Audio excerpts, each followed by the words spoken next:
जाचरला के अरकान असेंबली अनिरुद्ध रेड्डी ने आंध्र प्रदेश के नायब वजीर आला पवन कल्याण से तेलंगाना के खिलाफ बयानात पर फौरी मुआफ़ी मांगने का मुतालबा किया है। उन्होंने पवन कल्याण को मुनाफिकत पर तनकीद का निशाना बनाया और पूछा कि अगर तेलंगाना पर वाकई कोई मनहूस बुरी नज़र है तो वो हैदराबाद में जायदादें क्यों खरीद रहे हैं। तेलंगाना के अरकान असेंबली ने चैलेंज किया कि कल्याण फौरी तौर पर अपनी तमाम जायदादें यहां फरोख्त करें और विजयवाड़ा में क़याम करें। अनिरुद्ध रेड्डी ने यह दावा भी किया कि इत्तलात के मुताबिक नायब वजीर आला के तमाम कर्जे अदा हो चुके हैं। उन्होंने पवन कल्याण की सियासी ताकत पर भी सवाल उठाया और कहा कि वो आंध्रा में अकेला इंतखाब लड़ने के काबिल नहीं थे, इसलिए उन्हें इत्तेहाद बनाना पड़ा।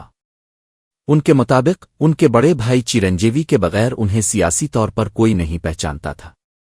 ये बयान तेलंगाना और आंध्रा के सियासी हलकों में गर्मी पैदा कर रहा है। 2024లో పొత్తు పెట్టుకున్నావు, నువ్వు సింగిల్గా పోయి ఉంటే నీ పరిస్థితి ఏందో అందరికి తెలుస్తుండే. నువ్వు సింగిల్గా పోలేదు, మళ్ళీ చంద్రబాబు నాయుడుని పట్టుకొని అయినవు.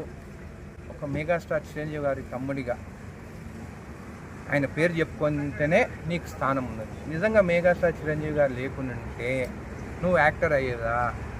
నువ్వు ఎప్పుడైతే మాట్లాడినావో తెలంగాణ వాళ్ళ గురించి మాది నరదిష్టి, మా కళ్ళు పడే గోదావరి అంతా నాశనం అయిపోయిందని చెప్పి మాట్లాడడం మాత్రం కరెక్ట్ కాదు.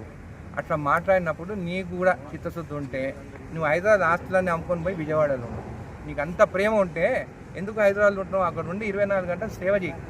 ఇంకోటి కూడా అంటున్నాను, వచ్చే ఎలక్షన్లో 15 ఏళ్ళ తర్వాత నేను సీఎం అవుతాను అన్నావు. నేను ఒక నార్మల్ ఎవ్వరిది సపోర్టు లేకుండా జడ్చల ప్రజల సపోర్టు ఎమ్మెల్యే నేనే 10 ఏళ్ళ తర్వాత నేను కూడా సీఎం క్యాండిడేట్ కావచ్చు అని అన్నాను. నువ్వు ఇంకా 15 ఏళ్ళు అంటే నీకు 70 ఏళ్ళు అయినాక సీఎం అవుతాను. చేసేది ఏముంటుంది ఇంకా 70 ఏళ్ళకి అయితే? వచ్చే ఎలక్షన్లోనే ఇండివిజువల్గా నిలబడి రాదా? నేను కూడా ఒక ఫ్యాన్గా చెప్తున్నాను నీకు, నీ ఫ్యాన్లు కూడా అదే మాట్లాడుతున్నారు. ఎందుకు ఒకరితో పొత్తు? ఇండివిజువల్ నిలబడి గెలువు. నేను కూడా చెప్తున్నాము, మా నరదిష్టి ఉండదు, నువ్వు కావాలనే కోరుకుంటాం మేము. కాబట్టి పవన్ కళ్యాణ్ గారు క్షమాపణ చెప్పాల్సిందే. మా తెలంగాణలో గురించి మాట్లాడు.